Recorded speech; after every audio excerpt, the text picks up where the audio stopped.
Welcome on into the Wolverine.com podcast. Clayton Sayfie here with Wright, our analyst and former Michigan basketball player. Of course, talking Michigan basketball. What else? Offseason storylines. A lot to get to. We'll break down the roster, what it looks like right now. Obviously, that could change with the way college basketball is moving with the transfer portal, NBA decisions coming up. We'll start with those NBA decisions, though. And three guys really that we've been monitoring since the season ended. Hunter Dickinson, who tested the waters last year, came back and said before the year that he's coming back for one more season. That can change, though. He obviously has actually 3 years of eligibility left with the COVID thing. Then Caleb Houstan, who was projected a top 5 pick coming into the year, obviously didn't quite live up to that, but still has a decision to make. Musa Diabate, who was kind of a guy that people thought could potentially be a one and done, had a productive year, but definitely, still a lot for him to improve upon. I guess let's start with Hunter. This is a guy that, he said he was leaning towards going at times last summer when he was going through the process. Decided to come back. You can always reverse course and come back for another year, even if it's happened before. It's happened with guys in basketball. It's happened with guys in football. He had a really good year. Quietly was not talked about as, a Big Ten Player of the Year candidate, but man, did he carry this Michigan team. He was phenomenal in the first weekend of the NCAA tournament. Still, lacks a little bit of that quickness on the defensive end that I think NBA teams are looking for. He did show he has the range on offense a little bit. Your thoughts on Hunter as a prospect? These guys have 11 days now to declare. I would expect probably all three of them to declare, and then you have till June 1 to come back. But I guess a long-winded intro to Hunter Dickinson and what you kind of think about his upcoming decision. Well, they should all declare I just want to get that out the way. Musa should, Caleb should, so should Hunter. Hunter's advanced analytics have gotten so much better this year. Like his numbers have basically flipped. He's improved so much, and I know that he didn't get the accolades to kind of like back up exactly what he's done this year, but it's been amazing. I had him on Spotify Live the other day, and we talked about that very thing about how like it's got to be frustrating when you are a second team All American as a freshman, and you basically like destroy those numbers the following year, and your only thing is a second team All Big Ten, and it's we were both a bit we understood because the team struggled, but at the same time, it's just funny how those things work. Hunter's done a lot of things this year that that will impress scouts. He's been able to show that he does want to improve, and it does show that he took a lot of that critique from the previous season and implemented it this past summer and spring, and put it into work this year with a lot less spacing, like not even close. And to do what he did was he had a great season. He had a great season. When he does declare, just know that if he does choose to come back, he cannot declare again without declaring fully for the NBA draft. So this will be his final year that he'll be able to declare and then come back. And I find it out. I found it unreal that we can have Hunter literally through 2025 if he really wanted to play. But Hunter will be probably fighting for a two-way. I think that's where he'll kind of be. If he does get picked, it is going to be in probably the 50s or undrafted. And at that point, you would much rather be undrafted than drafted like below like 45, 46. I think it's super dope to be drafted, but in the long term, like you would much want to have more power over where you want to go and where you think that you have your best chance and opportunity. But he will be fighting for a two-way contract, which isn't terrible. But at the same time, it's going to be hard for him to go in and get that like a really good second round like a really good second round contract, like a Delano Banton from Nebraska. He got like a legit contract. Io DeSumo, he got a legit contract, a pretty good one for being in the second round. Isaiah Livers did as well. Um, but Hunter, I don't think that would be in his cards. I think he would be more in the whole two-way Cassius Winston type of ideal where really good college player, we're not sold, but we're going to give you a shot to really prove to us Let, exactly what you can do. let me ask you this about that because it's interesting. I agree with you that that's kind of the realm that he would live in if he declared and if he decided to stay in the draft and all that. Do you think that could change with another year of college? Do you think that could change? 2 years I think is really really unlikely, but let's hypothetical. Or is he kind of is he what he is at this point? I mean, we saw him improve a lot. He's still going to improve on the things he does well. The shot is just going to get better from here. And all of that, he showed he can do that. But in terms of the quickness, the switching on defense, those types of things, do you feel like he may think that, hey, I'm 21, 22 years old because he's a really old sophomore. I am what I am in the departments that are going to hold me back. I might as well start the clock on my career. And then I'll also point out this NIL throws a huge wrench in that, probably in a good way for colleges these days, where he's making a lot of money right now. You see the ads, you see the things he's doing, Outback Steakhouse, whatever else, Chipotle, I don't know. We've seen him all over.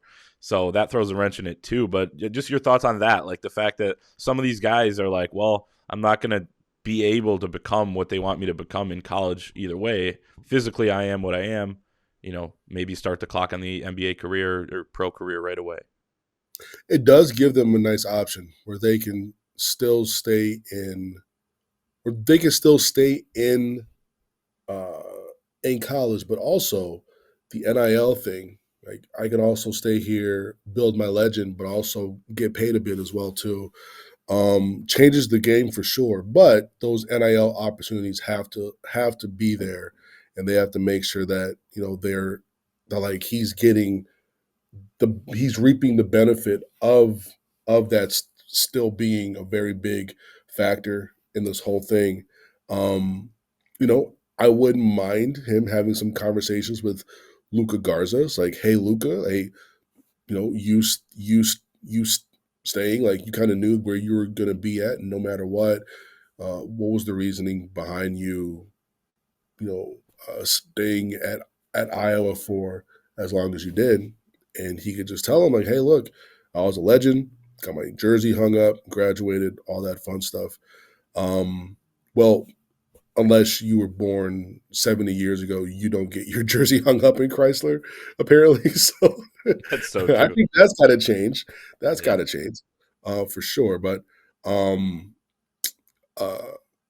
Hunter has a really good chance um, to really build on a legendary career at Michigan, one that we just don't see due to how the NBA works. Because a lot of guys, if you're an All American as a freshman, you're usually gone, right? But Right. his play style isn't really conducive to today's NBA. That's why we get to see a year two of him, and that's why we could see a year three as well. Definitely. The other guys, it's more interesting because they are more NBA type of guys. Hunter Dickinson is more of a college type of player in terms of style, as you just alluded to. Musa Diabate, has the tools. He can switch on to smaller guys. He's got to get better at it. He will.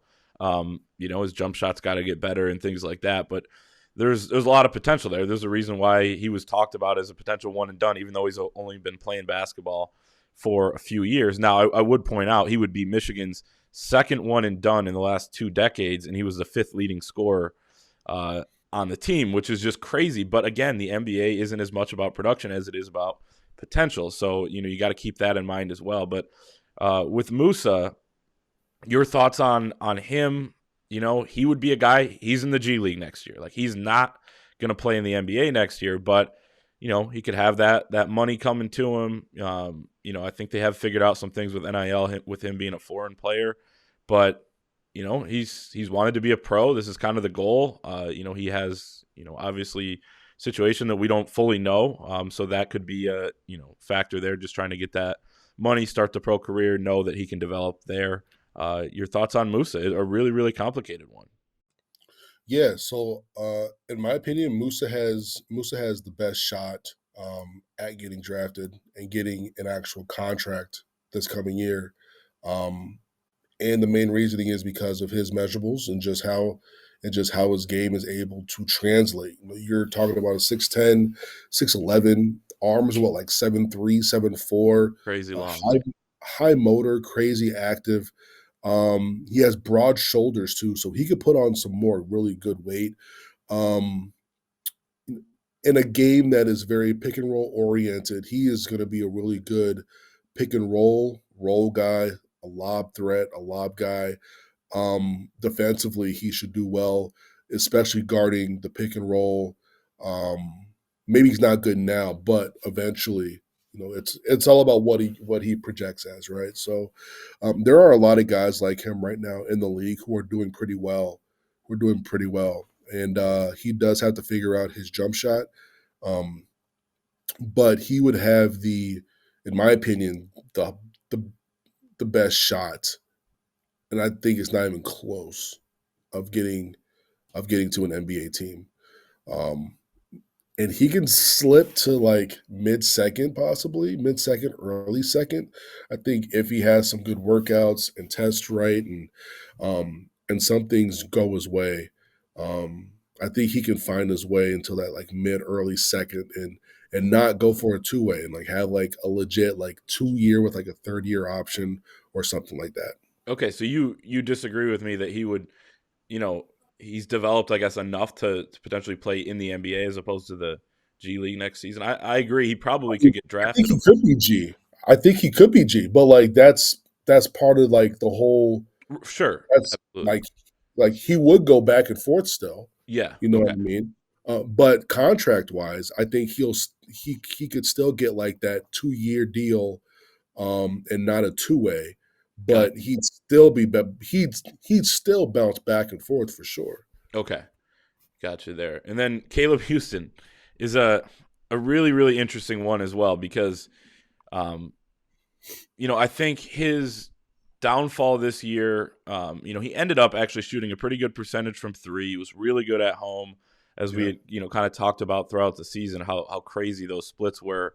Um, but, the on the ball stuff, he wasn't as active there. And I think that hurt Michigan's offense, although, they ended up finding a really good stride there and becoming one of the better offenses in the country. But, I was looking at some stats. He ran 6% of Michigan's ball screens this year. Really, really low number for a starting wing. Nick Stauskas, for example, in 2013, his freshman year when he played with Trey Burke and Tim Hardaway Jr., who led the team in ball screen possessions, he was up at 13%. So that just tells you right there it's how insane. how low that number is. I was really surprised to see that, and I'm glad I looked that up because it kind of validates what you thought is that he wasn't able to create enough off the bounce as much as you would have thought, and I think that's why a guy like Max Christie is probably a better prospect right now than Caleb Houstan, although Houstan may have more potential. I think he could use the weight room, he could use the Camp Sanderson, all that. At the same time, when you can shoot the ball and when they think you're going to develop, and he'd still get stronger if he went pro. You might feel like you wanna go. You were kind of planning on it potentially before the season. So he's another one where it's kind of like the Michigan team. Expectations didn't necessarily live up to what they were supposed to be throughout the year. He did get better. He ended up putting together a pretty productive season. So an interesting one for sure. Your thoughts on him? Good player, a bit inconsistent, but we're talking about a true freshman, who didn't have a senior season And in high school reclassified. and reclassified up. Granted, he is in the age range he's supposed to be in because I believe he's 19 now. I believe he turned 19 in January, I believe. Something like that. Um, Yeah. but you know, he had a very good freshman season, a very good freshman year. He should have been on the all freshman team. I agree. Like, like that's like Chucky that's Hepburn over him. Chucky was fine for me. I Which don't think one? Max should have Okay. been He on. was the other for me. Yeah, so like like Max, I believe, was shooting like in conference play, he was shooting like 30% from the field and like 20-some% from three. Like, Only had a couple games over 10 points for a long yeah, stretch there. and Yep. yeah. So like, he had Caleb Houstan had better numbers than Gabe Brown in conference. So I That's wild. mean, Yeah. right, exactly, and that's not me being like, "Oh, Michigan." Like, I'm just giving you numbers. You know what I mean? It is what it is.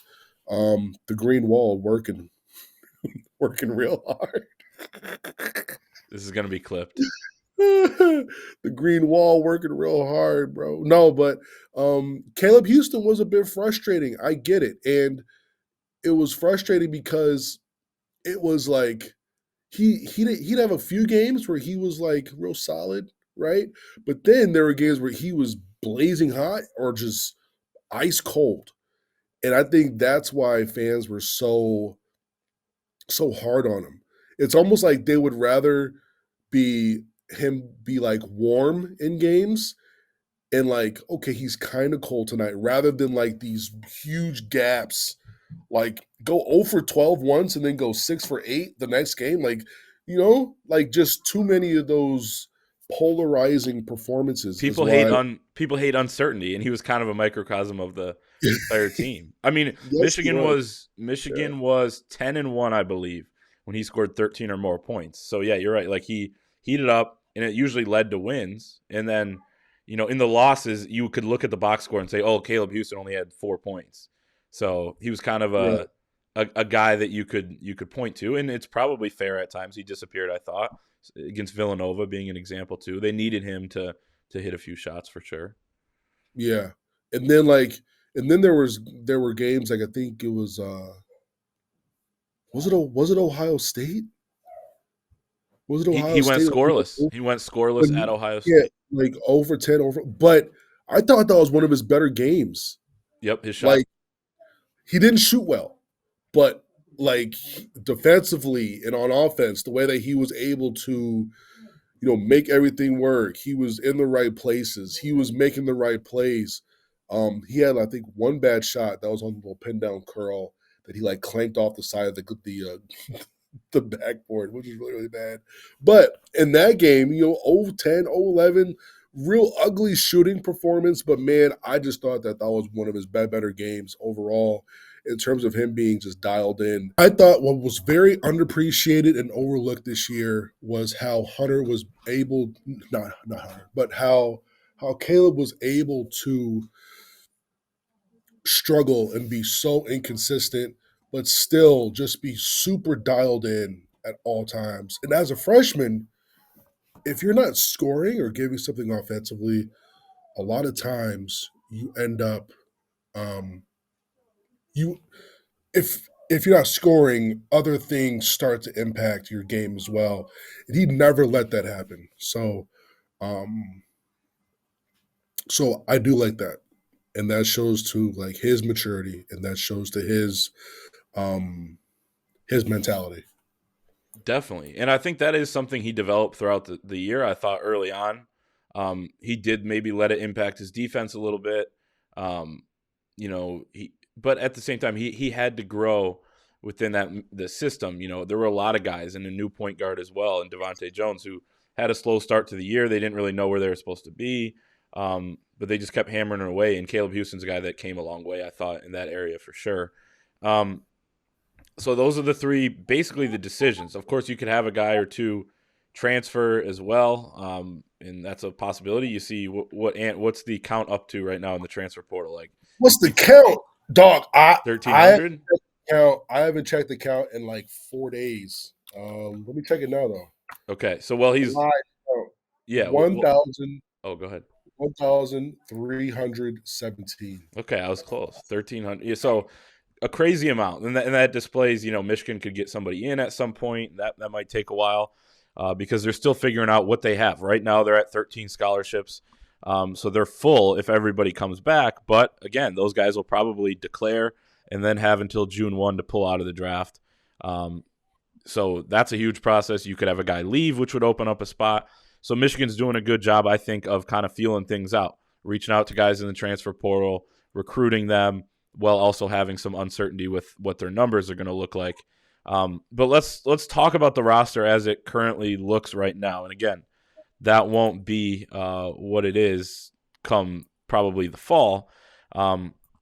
But the thing that stands out right away, and we were talking about this before we started recording, is the backcourt. You have three guys basically there, two of them being sophomores in Frankie Collins and Kobe Buffkin, one of them being a freshman point guard in Doug McDaniel. Michigan's had some freshman point guards start, but one of them was Trey Burke, different animal. One of them was Derek Walton on a stacked team, and he was able to just kind of play and be a flow guy. Darius Morris, played back half of the year, started, but was, I think, the fifth leading scorer. So it's really, really tough. I think Frankie Collins has the leg up there. But I guess let's talk about the backcourt. They probably need a guy to come in there. You would like probably a veteran two guard. But your thoughts on the two young point guards, Kobe Buffkin sitting there as well. Frankie, he said something in his Instagram live the other day, apparently, that he had hurt his ankle against UCF, I believe, and that really impacted his mobility throughout the season. Okay. So he was limited a bit throughout the year, which was interesting. I'm not sure if people knew that, but apparently he said that on IG Live, and I have fans who, not my fans, but like Michigan fans who like go in there, and they're always in there, and that was something he said, which was pretty interesting. I like Frankie a lot. He's got to figure out his jump shot. If he can figure out his jump shot, he's an NBA player, in my opinion. If he could figure that out, he's very explosive. The way that he was able to improve defensively this year, he actually graded out as one of the better defenders on the team, and the best perimeter defender as well. And you kind of saw that against Colorado State, and then again against Tennessee, where he did such a good job understanding his assignment, whether on the ball or off the ball. And that was night and day from how the first half of the season went for him. And that's a lot of the guidance from the coaches, a lot of guidance from his relationship with Devontae Jones and all of that. He's gotten so much better this year. Doug McDaniel's coming in. Doug McDaniel was Player of the Year in his conference, which is the WCAC, which is the top, like, legit conference, High school conference, yeah. in my opinion, in the entire country. He was also Player of the Year in football, which is insane. Exactly. So great He was athlete. WCAC Player of the Year. Like, this is a conference that has, like, they got some juggernauts in there. Like, they got DeMatha, and they got O'Connell, and they got Good Counsel, McNamara, Gonzaga Prep. They got a Bishop Ireton. They got St. John's College Prep. Like, they got a lot of very, very good, very, very good programs in there, both basketball and football. And he was Player of the Year in both, which kind of shows his whole mentality as well. Doug, I believe, also shot 41 or 42% from three this year. His biggest thing was being able to shoot. And since his sophomore season, that's like been his thing. And over the last 2 years, he's been working on his jumper like crazy and improved his junior year. Then his senior year, now he knows he's no longer playing with Jeremy Roach, who was at Duke this year, or Trevor Keels, who was also at Duke this year. Now he was the man, and his shot percentage got better from three. Just shows the amount of work that he's been putting in. I think he'll be able to play next year. I don't, and I'll say this, I don't want them getting a transfer point guard. I think agree. we're honestly Two guard, though, what do you think about that? Two I agree guard. with you. At some point, you got to do the point guard thing. You can't have two young point guards sitting behind a veteran. I think one's fine, but Exactly. And if you're going to get a veteran PG, it's got to be Nigel Pack or someone like that, right? Nigel Pack, he's from Kansas State. He's like, you got to get one of these, or like a Kendrick Davis, someone who's going to come in and like just take over the whole team. Like, enough of these. it's hard Like, to get. So. I loved Devontae. I loved Devontae. I loved Mike Smith. But at the same time, you're recruiting these point guards. You got to develop them as one thing, and like it hurts the program if you're bringing in a comparable point guard that's right there with Frankie and Doug. Like all he is just getting in the way. You know, he's For not. You're sure. not. You're not boosting much. You're just putting people in the way. And I think Frankie's going to be ready to take over the reins his sophomore season. I think Doug is going to be good enough to play 10 to 12 minutes next year. The two guard spot's going to be the one though, right? You got Kobe there, who didn't play that much this year. Then you have Jett Howard coming in, who will play both the two and the three. Um, Isaiah Barnes is right there too, who will probably play a lot more three. Um, they may have to go out and get someone. Yeah. Uh, And they're looking. that's guard. Yeah, they are looking. They are looking. There's a situation going on right now that's giving me a headache. Um, but they're definitely looking. If they can upgrade that spot, um, they'll be all right. They'll be all right overall. Um, but like coming into this year, I thought Kobe or Zeb was gonna really take that leap, right? Especially Zeb, because like Zeb has been itching to play for. Zeb hasn't played in a long time. Mm-hmm. If you really think about it, Because he didn't was play a this backup year. at Montverde. Yeah. Backup. Like he didn't play much at Montverde. Didn't play much his first year at Michigan either. Um, like he hasn't played since like 2018-19 season. If you think about it, because 1920 is Montverde, 2021 was last year, Yep. 21-22 was this year. He So he was in. hasn't really played since 18-19. And that was with what, like mommy, Yep. you know? So like he's at VCU now, hope it works. But like he hasn't played in a long time, like real minutes in a very, very long time. I was shocked. I was shocked at that. Um uh I thought that we would see one of Kobe or Zeb to really emerge because you would feel like those two knew that was the competition, right? And for both of them to kind of just, bleh, that shocked me. That shocked me a lot. Yeah. Um, Jet's going to come in and he's going to play right away. He's about 6'7" now, I think. He can shoot the ball. He's willing to take big shots. Um, but I would not be shocked if they brought in a good two, like a really like a big two, like someone who's like between 6'4", 6'6", who can get his own shot as well. Anyone out of the 1,300 guys in the portal stand out to you? I know. So it's hard for Michigan to get guys in, right? You kind of Yeah. either need to be, generally speaking, of course, there's exceptions, maybe. Either a guy who just finished his freshman year, or a grad student. Because when you're a grad, you don't have to worry about credits transferring. If you're a freshman, you can lose some of those credits you took, but you still have time to make it up and all that. Um, our Anthony Broom's been doing a great job with a bunch of different articles, kind of just profiling some of the guys that Michigan's reached out to in the portal. I guess your thoughts. I mean, there are a few that stand out to me, but interested to get your thoughts on that. Yeah, I'm looking through the portal now, man. The whole You know portal. what, man? You know who would be not bad? Who just transferred? Brandon Pajemski. That wouldn't be that bad. That wouldn't be like, and I just Tell I me about him. just thought about it. Brandon Pajemski's from Illinois.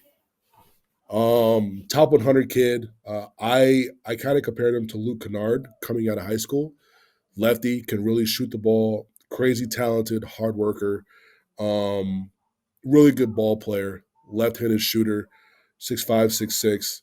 Um, he's someone who could play on or off the ball, but I think he would come in and start right away, in my opinion. Um, it's a I didn't even think about that. Like how much sense that makes. I might He was at Illinois. at Illinois. Okay, so he was At one of those Illinois. because they had a I couple of think their freshmen. leave. I do have a breakdown on him as well on my YouTube that I did last year. I actually really like his game, and I think that he will play right away. Um, then there's the whole Terrence Shannon saga that people are are becoming very familiar with. Mm-hmm. Whether I'm talking about it or someone else is, and then like it's bad when I got people from like I got like big accounts from like Kentucky hitting me up and like DMing me just like yo like what is going on.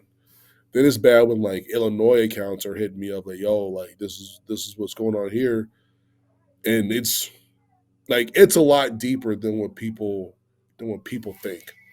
Like it's like there are multiple layers. There's multiple layers in that whole deal. I'm not going to talk about it here, but like there's multiple layers. Ken- Kentucky feels that like they've got a shot, and literally told me that they have a shot because they know what's going on with some behind the scenes stuff at a couple of Big Ten schools. So it's very irritating. College basketball, man. It's Very irritating. insane. You have someone who can shoot 38% from 3, 6'6", with a 40-inch vertical, You see that left-handed, dunk against Duke? 220. Yeah. Yeah, like you're like you see that and you're just, but you can't get it. It's like you know, like imagine going up and you're like you see the perfect burger, right? And the burger wants to be eaten. Like, oh, I want, you know what I'm saying? Like, it's like, come get it. Hey, I want to be in your bag. You feel me? I want to be in your bag. But then the store is just like, your money's no good here. It's Right. like, That's no. Michigan with the transfer portal. And It's like, yeah. it's not Mel Tucker, type of program. It's almost 180. I mean, you see it with the football team, right? They'll bring a kid in on a visit. It'll look like he's going to come, and then once they get to that step of, the actual details of coming and school and all that, it doesn't work out. Michigan hasn't taken a JUCO guy in football in decades either. Now my dog's barking, but so it's Hey, crazy. who can we, hey, look, hey, off the record, off the off the record, bro. Off the record, Xavier Worthy. Who are we blaming? Because I've heard two different things. I heard it was a former employee who messed up. Not going to name names, but a former employee who loved the Simpsons gif when things were happening. What was his name? Little Ralphie waving the little thing. Yeah. That Yep. was his thing. Was it? I heard. I I heard that that dude accidentally gave out too many early enrollees and didn't give one to Worthy, or it was like an admissions thing with him. Do you know which one? Off the record. Off the record. Yeah. On the record, since we're recording, Oh. we can talk about we can talk about it after. All I, right. I ain't touching that. All right. I guess that'll all right. Well, that's gonna end it then, because then we'll Yeah. chat after we're done here. But the Yeah. people on the Wolverine.com have a little more insight on that. The premium subscribers over there, so go and do that right now. Haven't had a Xavier Worthy thread question up on the message board in a little while, so maybe we're due for one. He killed $1. it this year at Texas. Every time I turned on He's so ESPN, good. I was sick. You're making people mad now, though. Yeah. I was sick to my stomach, dog. I was sick Yeah. to my stomach. We He's didn't talk about Terrence Reed. We didn't talk about Terrence Reed, my guy Terrence. Yeah. No, we can let's talk about. I think that's good to talk about maybe in a couple weeks when these guys declare the front court and wings. To me, it's so up in the air. That That's maybe we can get to that. Clayton, that's That's why they some pay me like the big bucks, man.